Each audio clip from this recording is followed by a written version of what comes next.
ಪತ್ರಿಕಾ ಮಾಧ್ಯಮದ ಮಿತ್ರರಿಗೆ ನಮಸ್ಕಾರವನ್ನು ಹೇಳುತ್ತಾ, ಇವತ್ತಿನ ದಿನ ನಮ್ಮ ಭಾರತೀಯ ಯುವ ಸೇನೆಯ ಕಲಬುರಗಿ ಜಿಲ್ಲಾ ಘಟಕದ ವತಿಯಿಂದ ಪತ್ರಿಕಾಗೋಷ್ಠಿ ಮಾಡುವ ಉದ್ದೇಶ ಮತ್ತು ಈ ಪತ್ರಿಕಾಗೋಷ್ಠಿಯಲ್ಲಿ ಭಾಗವಹಿಸಿದಂಥ ಭಾರತೀಯ ಯುವ ಸೇನೆ ಜಿಲ್ಲಾ ಉಪಾಧ್ಯಕ್ಷರು ಪ್ರತೀಕ್ ಪಟೇಲ್ ಅವರಿದ್ದಾರೆ ಮತ್ತು ಮಹಿಳಾ ಘಟಕದ ಜಿಲ್ಲಾ ಉಪಾಧ್ಯಕ್ಷರಾದ ಮಹಾಶ್ರೀ ಮೇಡಮ್ ಅವರು ನಮ್ಮ ಜೊತೆ ಇವತ್ತು ಉಪಸ್ಥಿತರಿದ್ದಾರೆ.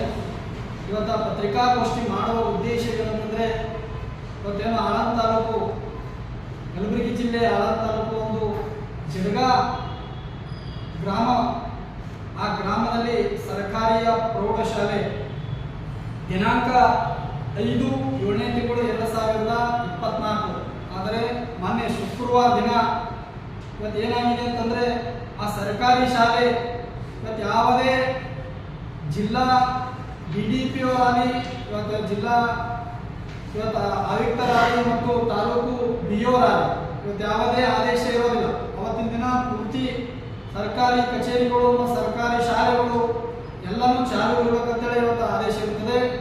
ಆದರೂ ಕೂಡ ಅವತ್ತಿನ ದಿನ ಅಘೋಷಿತವಾಗಿ ಜಿಡಗಾ ಸರ್ಕಾರಿ ಪ್ರೌಢಶಾಲೆ ಮುಖ್ಯ ಗುರುಗಳು ನಿರ್ಲಕ್ಷ್ಯದಿಂದ ಮತ್ತು ಅಲ್ಲಿರ್ತಕ್ಕಂಥ ಇವತ್ತು ಸಹ ಶಿಕ್ಷಕರು ಇವರು ಪೂರ್ತಿ ಎಲ್ಲರೂ ಕೂಡಿಕೊಂಡು ಇವತ್ತು ಆ ಶಾಲೆಯನ್ನು ಸರ್ಕಾರಿ ಪ್ರೌಢಶಾಲೆ ಜಿಡಗಾ ಇವತ್ತು ಬಂದಿಟ್ಟಿದ್ದಾರೆ. ಇವತ್ತು ಮಕ್ಕಳ ಇವತ್ತೇನು ಜಿಡಗಾ ಗ್ರಾಮದಲ್ಲಿ ಸುಮಾರು ಮಕ್ಕಳಿದ್ದಾರೆ. ಮಕ್ಕಳ ಭವಿಷ್ಯದ ಜೊತೆ ಇವತ್ತು ಚೆಲ್ಲಾಟವನ್ನು ಆಡ್ತಾ ಇವತ್ತು ಮಾಧ್ಯಮ ಮುಖಾಂತರ ಇವತ್ತು ಜಿಲ್ಲಾ DDP ಅವರಿಗೆ ಮತ್ತು ಆಯುಕ್ತರಿಗೆ ಏನು ಹೇಳುವುದಂತಂದರೆ, ಇವತ್ತು ಆಳಂದ ತಾಲೂಕಿನಲ್ಲಿ ಶಿಕ್ಷಣ ಇಲಾಖೆ ತುಂಬಾನೇ ಹದಗೆಟ್ಟಿದೆ.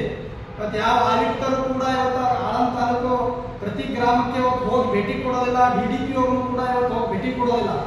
ಅಲ್ಲಿ BO ಅವರೇನು ಕೆಲಸನೇ ಮಾಡೋದು ಕಾಣುತ್ತೆ, ಕಚೇರಿನೂ ಬರಲ್ಲ. ಯಾಕಂತಂದ್ರೆ ಇವತ್ತು ನಾನು ಫೋನ್ ಮಾಡಿ, ಸರ್ ಜಿಡಗಾ ಸ್ಕೂಲ್ ಒಳಗ ಈ ಥರ 5ನೇ ತಾರೀಕಿನ ದಿನ ಇವತ್ತು ಸ್ಕೂಲ್ ಬಂದಿದೆ ಸರ್, ಮಕ್ಕಳು ಭವಿಷ್ಯ ಆಗ್ತಾ ಇದೆ, ಇವತ್ತು ಏನಾಗಿದೆ ಸರ್ ಅಂತ ಹೇಳಿದ್ರೆ ನನಗೆ ನಿರ್ಲಕ್ಷ್ಯ ಉತ್ತರ ಕೊಡ್ತಾರೆ. ಇಲ್ಲ, ನನ್ನ ಸಹಪಾಠಿಗೆ ಅಂದ್ರೆ ನನ್ನ PO ಕಳಿಸಿದ್ದೀನಿ, ಅಲ್ಲಿ ಏನಾಗಿದೆ ನೋಡ್ಕೊಂಡು ಬಂದು ನಿಮ್ಗೆ ವರದಿ ಕೊಡ್ತೀನಿ ಅಂತ ಅಂತಾರೆ.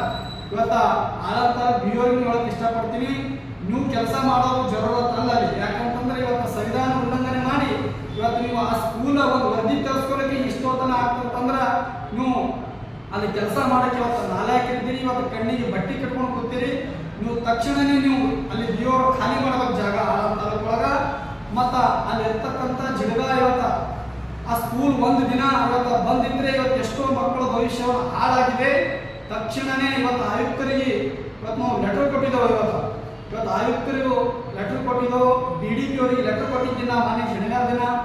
ತಕ್ಷಣನೇ ಅಲ್ಲಿರ್ತಕ್ಕಂಥ ಮುಖ್ಯ ಗುರುಗಳ ನಿರ್ಲಕ್ಷ್ಯ ಮತ್ತು ಸಹ ಶಿಕ್ಷಕರ ನಿರ್ಲಕ್ಷ್ಯ. ಇವತ್ತು ನೀವು ಸರ್ಕಾರದಿಂದ ಇವತ್ತು ಪೇಮೆಂಟ್ ತಗೊಂಡು ನಿಮ್ಮ ಮಕ್ಕಳ ಭವಿಷ್ಯ ಇವತ್ತು ನೀವು ಉಜ್ವಲ ಮಾಡ್ತೀರಿ. ಅಲ್ಲಿರ್ತಕ್ಕಂಥ ಬಡವರು ಇವತ್ತು ದಿನಗೂಲಿ ಮಾಡ್ತಕ್ಕಂಥ ಬಡವರ ಮಕ್ಕಳಿದ್ದಾರೆ. ಇವತ್ತು ನೀವು ಬೇಕಾದಂಗೆ ಶಾಲೆ ಚಾಲು ಇಟ್ಟು ಬೇಕಾದಂಗೆ ಶಾಲೆ ಓಪನ್ ಮಾಡೋದು ಅಂತಂದ್ರೆ ಇದು ಸಂವಿಧಾನ ಉಲ್ಲಂಘನೆ ಆಗ್ತದ. ನೀವು ಹೇಳೋಕೆ ಸರ್ಕಾರ ಇಲ್ಲ. ಇವತ್ತು ಜಿಲ್ಲಾ ಉಸ್ತುವಾರಿ ಸಚಿವರು ಅವರು ಕೂಡ ಇವತ್ತು ಆಳಂದ ತಾಲೂಕಿನ ಶಿಕ್ಷಣದ ಬಗ್ಗೆ ಬಹಳಷ್ಟು ಕಾಳಜಿ ವಹಿಸಬೇಕು. ಯಾಕಂತಂದ್ರೆ ಅಲ್ಲಿ ಮೊನ್ನೆನೂ ಕೂಡ ಇವತ್ತು ನವೋದಯ ಸ್ಕೂಲ್ ಇವತ್ತು ಎಷ್ಟೋ ಇವಾಗ ಅಲ್ಲಿ ಸಸ್ಪೆಂಡ್ ಆಗಿದ್ದಾರೆ. ಇವತ್ತು ಅದು ನಮ್ಮ ಸಂಘಟನೆ ಕಡೆಯಿಂದ ನಮ್ಮ ಮಾಧ್ಯಮ ಮುಖಾಂತರ ನಾವು ಎಲ್ಲ ಕಡೆ ಬಿತ್ತರಣೆ ಮಾಡಿದಾಗ ಇವತ್ತು ಅವ್ರು ಸಸ್ಪೆಂಡ್ ಆಗಿದ್ದಾರೆ. ಸರ್ ನೋಡಿ, ತಕ್ಷಣನೇ ಆಯುಕ್ತರೇ ಮತ್ತು DDP ಅವರೇ BO ಅವರೇ ಏನೋ ಲೆಕ್ಕಕ್ಕಿಲ್ಲ ಅಲ್ಲಿ ಆಳಂದ ತಾಲೂಕೊಳಗ.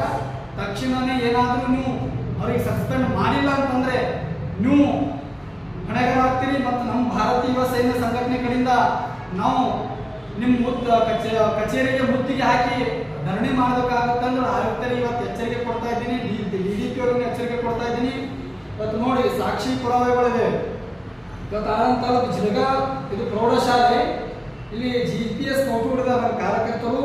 ಇವತ್ತು ಏಟಾಗಿದೆ 5/7/2024 3:22 ಇವತ್ತು ಒಂದು ನಾಯಿನೂ ಕೂಡ ಇದೆ ಶಾಲೆ ಒಳಗೆ. ಇದು ಬಹಳಷ್ಟು ನಿರ್ಲಕ್ಷ್ಯ. ಯಾಕಂತಂದ್ರೆ ಇವತ್ತು ಒಂದಿಂದೇ ಗೋಳಲ್ಲ, ಇವರು ಇನ್ನೂ ಹಿಂದೆ ಎಷ್ಟು ದಿನ ಇದೇ ಥರ ಇವತ್ತು ಶಾಲೆ ಮುಚ್ಚಿ ಇವರು ಕಣ್ಣ ಮುಚ್ಚಲೆ ಆಟ ಆಡ್ತಾ ಇದ್ದಾರೆ ಮುಖ್ಯ ಗುರುಗಳು ಮತ್ತು ಸಹ ಶಿಕ್ಷಕರು. ಇವ್ರು ತಕ್ಷಣವೇ ತಮ್ಮ ಮಾಧ್ಯಮದ ಮುಖಾಂತರ ಹೇಳ್ತೀನಿ, ಅಲ್ಲಿ ಇರ್ತಕ್ಕಂಥ ಮುಖ್ಯ ಗುರುಗಳು ಮತ್ತು ಸಹ ಶಿಕ್ಷಕರನ್ನು ವಜಾಗೊಳಿಸ್ತಕ್ಕಂತೇಳಿ ತಮ್ಮ ಮಾಧ್ಯಮದ ಮುಖಾಂತರ ಇವತ್ತು ಹೇಳಕ್ ಬಯಸ್ತಾ ಇದ್ದೀನಿ. ಧನ್ಯವಾದಗಳು.